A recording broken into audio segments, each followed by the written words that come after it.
আসসালামু আলাইকুম। চোখের পাতায় অঞ্জনি আমাদের শরীরের চোখ একটি গুরুত্বপূর্ণ অঙ্গ। এই চোখের পাতায় অঞ্জনি হয়।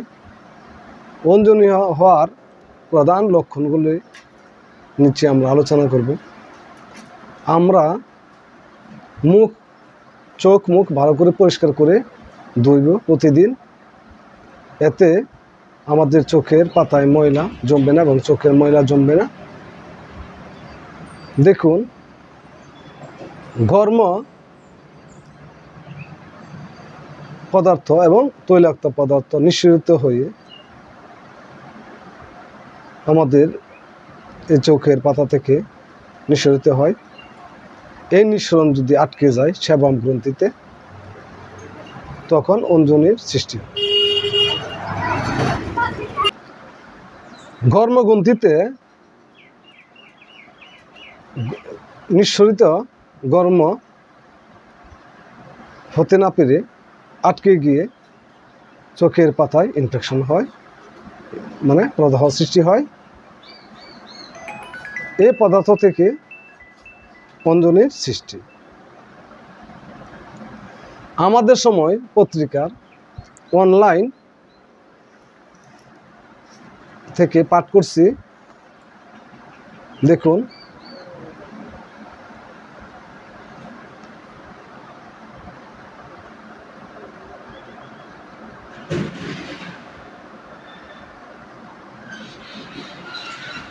চোখে অঞ্জনির সমস্যা যেসব কারণে হয় এবং এ রোগের চিকিৎসা। মানবদের সবচেয়ে গুরুত্বপূর্ণ অঙ্গ হলো চোখ।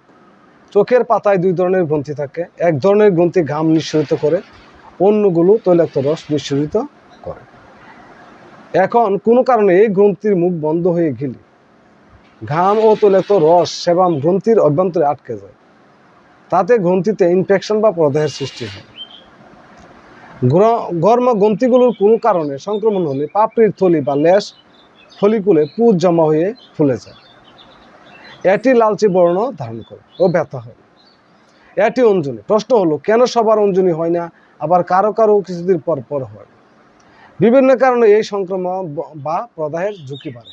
এর মধ্যে উল্লেখযোগ্য ঝুঁকিগুলো: চোখের পাতায় খুশকি বা ব্লেফারাইটিস, ত্বকের সমস্যা যেমন সেবোরিক ডায়াবেটিস, রোসাসিয়া একনি ইত্যাদি। এছাড়া ডায়াবেটিস, উচ্চ কোলেস্টেরল, হরমোনের প্রভাব, শুষ্ক ত্বক, চোখের স্ট্রেস যেমন রাত জাগা বা দীর্ঘ সময় স্কিনে কাজ করা, চোখে বারবার হাত দিয়ে রগড়ানো বা চুলকানো ইত্যাদি কারণে অঞ্জনির ঝুঁকি বেড়ে যায়। প্রসাধনির কারণেও ঝুঁকি বাড়ে। উপসর্গ: পাপড়ির গোড়ায় ছোট ছোট ফুসকুড়ির মতো দেখা দেয়, ব্যথা থাকে ও স্পর্শ করলে ব্যথা অনুভূত হয়। অনেক সময় লালচে ভাব পরিলক্ষিত হয়। পাপড়ির গোড়ায় ক্রাস্ট বা শক্ত ময়লা বিশেষ জমতে পারে।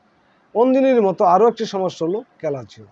এটি হলো মেবোমিয়ান গ্রন্থি প্রদাহ। এটি কোনো সংক্রমণ নয়, তাই এতে কোনো ব্যথা থাকে না।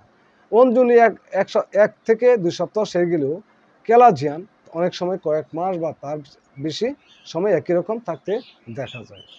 চিকিৎসা: হট কম্প্রেশন বা গরম সেক দিলে অনেক সময় উপকার পাওয়া যায়। অ্যান্টিবায়োটিক ড্রপ ডোজ মেনে ব্যবহার করতে হবে। প্রয়োজনে ড্রপ দেওয়ার পাশাপাশি অ্যান্টিবায়োটিক সেবন করতে হবে। করণীয়: চোখের পাতার পরিষ্কার পরিচ্ছন্নতা নিশ্চিত করা, বিশেষ করে যাদের ব্লেফারাইটিস বা খুশকির সমস্যা আছে তাদের চোখের পাতা বেবি শ্যাম্পু দিয়ে নিয়মিত পরিষ্কার রাখতে হবে। আর মাথায় খুশকি থাকলেও তা নিয়ন্ত্রণ রাখতে হবে। হালকা গরম পানিতে পরিষ্কার কাপড় ভিজিয়ে চিপে চোখের পাতার উপর কয়েক মিনিট ধরে রাখতে হবে। দৃষ্টির সমস্যা থাকলে পরীক্ষা করে প্রয়োজনীয় চশমা ব্যবহার করতে হবে। রাত জেগে কাজ করার অভ্যাস ছাড়তে হবে। প্রসাধনীর ব্যাপারে সতর্ক হতে হবে। দিন শেষে ভালো করে মুখমণ্ডল ধুয়ে পরিষ্কার করে নিতে হবে, যাতে প্রসাধনীর অবশেষ চোখের পাতার গোড়ায় লেগে না থাকে। ডায়াবেটিস নিয়ন্ত্রণে রাখতে হবে। চোখের যে কোনো উপসর্গ দেখা দিলে বিশেষজ্ঞ চিকিৎসকের পরামর্শ নিয়ে রাখা ভালো। লেখক: চক্ষুরোগ বিশেষজ্ঞ ও সার্জন, অধ্যাপক, মার্কস মেডিকেল কলেজ, ঢাকা।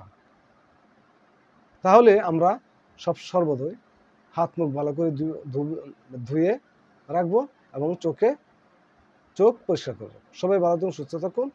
ধন্যবাদ।